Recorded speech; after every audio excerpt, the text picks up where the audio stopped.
好，我们继续来请教一下斗哥。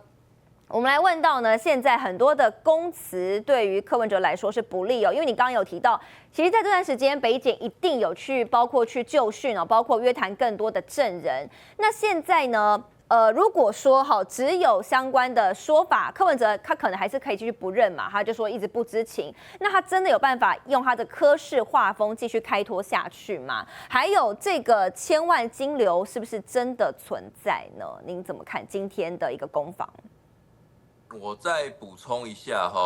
柯文哲要从历史学到教训啊。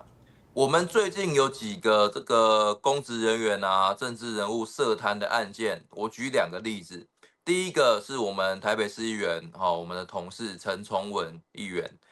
第二个是这个前桃园市长郑文灿。那一开始他们都可能交保出去，那为什么又被抓回来呢？第一个，陈崇文交保之后，马上联络相关的人，检方就认定说你有勾串之余嘛。因为我觉得很奇怪吧，你都已经人被放出来了，你还要去联络这些曾经不管是关说啊，或者是请托啊，或者是给你钱的这些人啊，你把他联络个遍，那检方当然会觉得说，你现在在积极的做一个勾串或者是要灭证的动作嘛。那郑文灿也是啊，郑文灿交保出来之后，也是用了马上换了一只手机，然后打给可能涉案的相关人等。那检方当然会觉得说，我把你放出来是为了说啊，我觉得可能你的勾串灭证的这个可能性，法官不足以采认那既然你现在打了电话，我就有更高的几率让你被压下来，因为你打电话就是想要灭证嘛。想要勾串嘛，不然打这些电话干嘛？为什么要打给这个相关人等？所以柯文哲真的我也搞不清楚他在想什么像陈佩琪他老婆现在是证人的角色嘛，也从北检被讯问之后出来，上了谁的车？黄珊珊的车啊。那柯文哲宣告这个五保撤回之后，他跑到哪里去？跑去黄珊珊那里啊。那跑去黄珊珊那里，难道是要跟黄珊珊这个以前的这个律师做这个法律上面的攻防的校对？下次如果要怎么讲要怎么讲，给一些法律见解。刚喜安呢，你相信吗？你觉得黄珊珊那么久没有开庭了，没有告人了，没有打这个法庭上面的辩论了，你觉得黄珊珊还打得动吗？所以说今天陈佩琪给黄珊珊载走，或者是柯文哲去黄珊珊家里面做的这些讨论，它不是法律上面的事情嘛？那就是政策上面以及我们未来在法庭上面，我们大家怎么对口吧。所以我觉得，其实黄珊珊这个事情黄珊珊到现在不知道他有没有被约谈啊？被约谈我们不知道吧？除非黄珊珊自己出来讲，或者是某个周刊爆料说，黄珊珊其实有被约谈，那他讲了什么什么什么因为周刊都知道我们都不知道，周刊都知道那黄珊珊作为柯文哲身边最相信的人，然后包含整个5大案，什么北市科啊、雨果市场啊、金华城啊、南港转运站啊，还没有约谈过黄珊珊，其实是一件很奇怪的事情。那柯文哲要去小心我现在跟柯文哲讲嘛，可是柯文哲也来不及了，因为你已经这个。如果说这个是检方放长线钓大鱼，那显然柯文哲已经吃到这个饵了黄珊珊就是这个饵为什么急着要去跟黄珊珊见面？那黄珊珊现在还没有被询问，是不是很多人的矛头也指向他？我觉得这个是柯文哲自己今天走进去这个法院里面，你要再去好好的面对自己的良心啊。这整件事情跟黄珊珊有没有关系？你为什么急着去找他？为什么佩奇第一时间是上黄珊珊的车，不是回家休息这都非常奇怪。那回到我们刚刚讨论的题目现在有很多的证词是对柯文哲不利的。我觉得真的做人留一线，日后好相见，郎中修都会丢。这件事不是没有道理。像刚刚讲到前都发局长林周明所以林周明他其实有处理到这个金华城相关的案子，他可能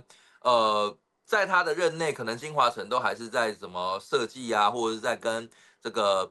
北市府 argue 嘛，就是说容积到底要多少，容积确定了之后，我才能申请这个建造，然后继续盖上去嘛。所以这个林周明他涉入的情节是比较小的，因为那个时候可能都还没有讨论出个结果来，可能也在打诉讼等等吼。可是林周明这个人，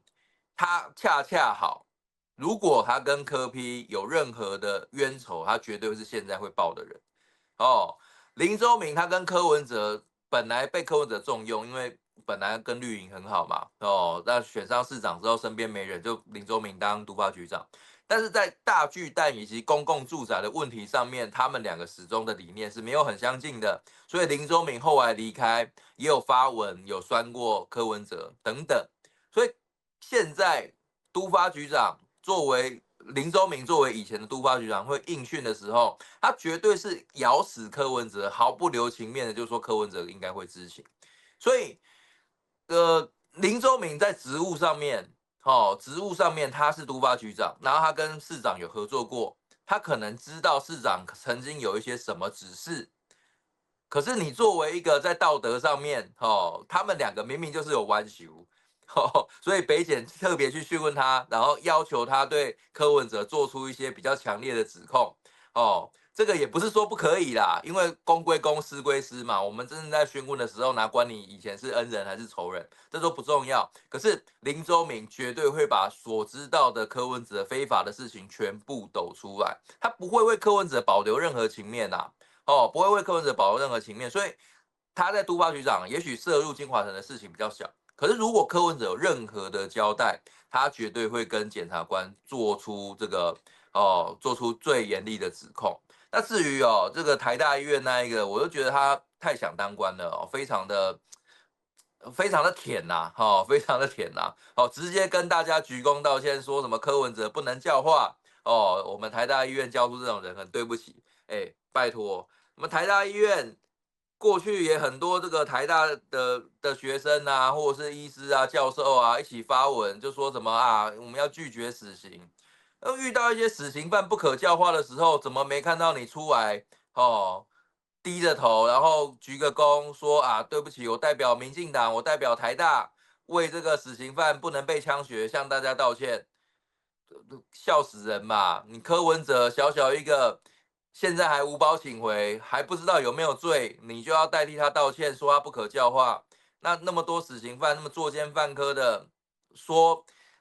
他可以教化不判死刑，或是他根本就不能教化，死刑也没有执行。那我怎么没看到你这个台大医生跑出来跟大家鞠躬道歉？真是无耻到了极点哦！想当官不用做成这样，其实真的非常的难看。那柯文哲已经抵达到北院了嘛？我们最新的画面，那9点半就开始进行第一轮的可能要不要羁押的这样的庭讯我就觉得柯文哲还是要去想想啦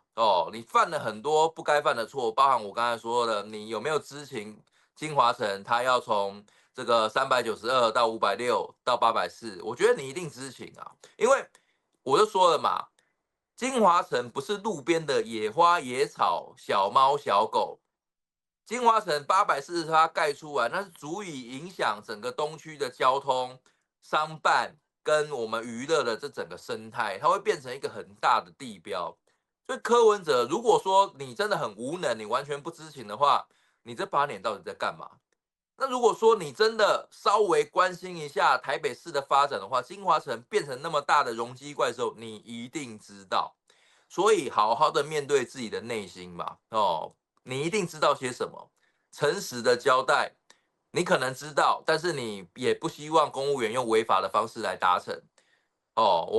因为我们刚才看到一张纸条就说只要公务员不坐牢都 OK， 那代表说金华城在合理合法的范围之内，你想要把它做好 ，OK， 这是你的指示，你的裁定。那底下的人有没有违法的做一些变更，这个是后续的调查嘛？我觉得你就摸着良心把事情讲清楚，你到底有没有收受不当的金流、不当的汇款，去完成金华城交办给你的使命？如果有的话，坦白从宽，看剧从严，我们就不用看民众党每天这个柯文哲这一出戏码，不知道还要演多久。好，刚刚斗哥有讲到这个，有人想要升官，所以可能会比较这个狗腿一点好恶心，好恶心，超恶心。对，因为其实也有人讲说，今天呢，如果说真的压了进去，是不是有人就能够升官呢？哈，也有这样的一个说法。但是当然要有凭有据啦，哈。如果说没有相关的凭据，那当然支持者小草呢就很愤慨哦。还有包括馆长馆长陈之汉，他就有讲说，如果呢在无凭无据的压柯文哲，就会号召10倍、100倍的人到场，要包围北院。那同时他说，其实在2号的时候，柯文哲无保请回，有亲自打电话给馆长跟他道谢哦，但是没有说2句话就一直谢谢谢谢哦，说个没完。好像是答录机一样哈，这个是馆长的相关的声援。朋友都知道我是很挑剔的，防晒乳我选 KISS 皇家呵护抗光清爽高防晒凝露，因为它有媲美蓝光神盾的抓藻植萃，保护我在阳光下延缓肌肤老化，维持青春弹力，可以防御工作环境里的3C 商品各种光源对肌肤的伤害，擦起来清爽不黏腻。我特别喜欢它做到海洋友善，365天，天天抗光抗老化，是我的保养日常。你呢？呵护您，呵护全家人，专属你的 KISS Royal Care 抗光清爽高防晒凝露。